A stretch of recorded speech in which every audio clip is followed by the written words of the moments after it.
നമസ്കാരം. ഏതം ഫ്ലിക്കിന്റെ ഏറ്റവും പുതിയ വീഡിയോയിലേക്ക് മാന്യ പ്രേക്ഷകർക്ക് സ്വാഗതം. മലയാളികൾ ഏറെ ആവശ്യത്തോടെ കാത്തിരിക്കുന്ന ഒരു ചിത്രമാണ് ദൃശ്യം 3. ഈ സിനിമയെക്കുറിച്ചാണ് നമ്മൾ ഇന്ന് സംസാരിക്കാൻ പോകുന്നത്. ദൃശ്യം 2 മലയാള സിനിമയിൽ ഏറെ പ്രാധാന്യമുള്ള രണ്ട് ചിത്രങ്ങളാണ്. അതിന്റെ മൂന്നാം ഭാഗമാണ് ഇനി വരാൻ പോകുന്നത്. അതുകൊണ്ട് തന്നെ പ്രേക്ഷകരും സിനിമാ പ്രേമികളും ഏറെ ആവേശത്തിലാണ്. ഇന്ന് നമ്മൾ നോക്കാൻ പോകുന്നത് ദൃശ്യം 3ന്റെ അപ്ഡേറ്റുകളെ കുറിച്ചാണ്. വീഡിയോയിലേക്ക് വിശദമായി കടക്കും മുമ്പ് മാന്യ പ്രേക്ഷകരോട് ഒരു അഭ്യർത്ഥനയുണ്ട്. ചാനൽ ഇതുവരെ സബ് ചെയ്തിട്ടില്ലെങ്കിൽ പ്രിയപ്പെട്ടവരെ നിങ്ങൾ സബ് ചെയ്യുക. മുന്നോട്ട് പോകാൻ നിങ്ങളുടെ സബ് കൂടിയേ തീരൂ, നിങ്ങളുടെ പിന്തുണ കൂടിയേ തീരൂ. അതുകൊണ്ട് ദയവായി സബ് ചെയ്തുകൊണ്ട് എന്നെപ്പോലെ ഒരു സാധാരണ യൂട്യൂബറെ പിന്തുണക്കണമെന്ന് വളരെ വിനയത്തോടെ നിങ്ങളോട് അപേക്ഷിക്കുകയാണ്. നമുക്ക് വിഷയത്തിലേക്ക് വരാം. സെപ്റ്റംബർ 17 ദൃശ്യം 3യുടെ ഷൂട്ടിംഗ് സ്റ്റാർട്ട് ചെയ്യുന്നു എന്നാണ് ഇപ്പോൾ കിട്ടുന്ന വിവരം. ഏതാണ്ട് നവംബർ 10 വരെ ഷൂട്ടിംഗ് ഉണ്ടാവുമെന്നും ഈ 2 മാസം കാലത്തോളം മുഴുവൻ ചിത്രീകരണം പൂർത്തിയാക്കാനാണ് ദൃശ്യം 3യുടെ ടീം ശ്രമിക്കുന്നത് എന്നുമാണ് പുതിയ വിവരങ്ങൾ. സംവിധാനം, കഥ, തിരക്കഥ എല്ലാം തന്നെ കൈകാര്യം ചെയ്യുന്നത് ഡയറക്ടറായ ജിത്തു ജോസഫ് തന്നെയാണ്. ദൃശ്യം 1ന്റെയും ദൃശ്യം 2ന്റെയും കഥയും തിരക്കഥയും ഇദ്ദേഹം തന്നെയായിരുന്നു.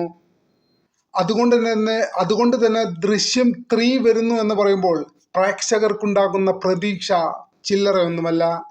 ദൃശ്യം 3യുടെ മലയാളം പതിപ്പ് ഷൂട്ടിംഗ് പൂർത്തിയായ ശേഷം നവംബർ 15 അദ്ദേഹം ദൃശ്യം 3യുടെ തെലുങ്ക് വെർഷനിൽ ജോയിൻ ചെയ്യും എന്നാണ് അറിയാൻ സാധിച്ചത്. അതായത് മലയാളം വേർഷൻ പാക്കപ്പ് ആകുന്നതോടുകൂടി തന്നെ തെലുങ്ക് വെർഷന്റെ ഷൂട്ടിങ്ങും ആരംഭിക്കുന്നു. അതായത് ഇതൊരു ബാക്ക് ടു ബാക്ക് സംഭവമായിരിക്കും എന്നാണ് അറിയാൻ സാധിച്ചത്. ഇത് ഒരു ചെറിയ കാര്യമല്ല. 2 ഇൻഡസ്ട്രികളിൽ ഒരേ കഥകൾ വെച്ച് ഒരേ സമയം 2 ചിത്രങ്ങൾ, കൺസിസ്റ്റന്റ് സ്റ്റോറി ടെല്ലിംഗ് ആണ് ദൃശ്യം എന്ന ഫ്രാഞ്ചൈസിയെ ഇന്ത്യയിൽ തന്നെ ഇത്രയും വലിയ പോപ്പുലർ ആക്കിയത്. ഇനി വ്യക്തിപരമായിട്ടുള്ള ചില പ്രതീക്ഷകളെ കുറിച്ചാണ് നിങ്ങളോട് പങ്കുവെക്കുന്നത്. ജോർജ് കുട്ടി എന്ന മലയാളിയായ ഒരു സാധാരണക്കാരൻ തൻ്റെ കുടുംബത്തെ സംരക്ഷിക്കാൻ നടത്തുന്ന എക്സ്ട്രാ ഓർഡിനറി ആയിട്ടുള്ള നേട്ടം, അതാണ് ദൃശ്യത്തിനെ സ്പെഷ്യലാക്കുന്നത്. ആദ്യ ഭാഗം തിയേറ്ററിൽ വന്ന് വലിയ വിജയമാകുകയും 2ാം ഭാഗം OTT റിലീസ് ചെയ്യുകയും തുടർന്ന് അതിനൊരു ഇന്റർനാഷണൽ റീച്ച് കിട്ടുകയും ചെയ്തു.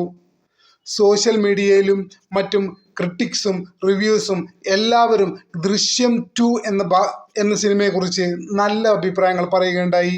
ഇതുകൊണ്ട് തന്നെ 3ാം ഭാഗം എത്തുമ്പോൾ എന്താവും ജോർജ് കുട്ടിക്കും ഫാമിലിക്കും സംഭവിച്ചിട്ടുണ്ടാകുക എന്ന കാത്തിരിപ്പിലാണ് പ്രേക്ഷകരും.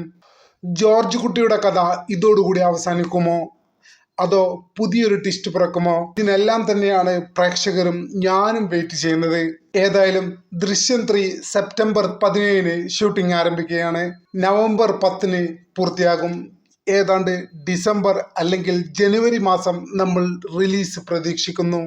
ദൃശ്യത്തിന്റെ കഴിഞ്ഞുപോയ 2 ഭാഗങ്ങളെ പോലെ 3ാം ഭാഗത്തിലെ നിങ്ങളുടെ പ്രതീക്ഷകൾ എന്തൊക്കെയാണ്? ദൃശ്യം 1 പോലെ അല്ലെങ്കിൽ 2 പോലെ 3ാം ഭാഗവും സൂപ്പർ ഹിറ്റ് അടിക്കുമോ?